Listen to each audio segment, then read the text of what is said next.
Dunay ginamonitor nga low pressure area ang pag-asa nga anaa sa Mindanao nga posibleng mahimong bagyo.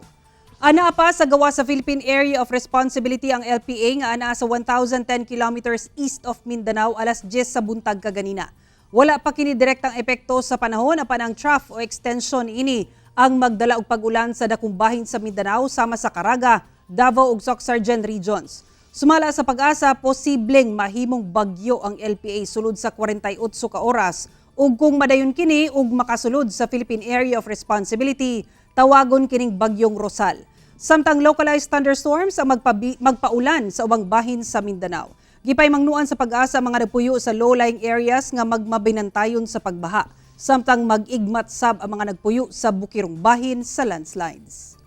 Nga adunay mga pagkatagkatag nga ulan, pagpanugdog pagpangilat, epekto sa trough of low pressure area. Ubang dapit sa Mindanao, kalit lang nga adunay mga pagulan, pagpanugdog pagpangilat, epekto sa localized thunderstorms.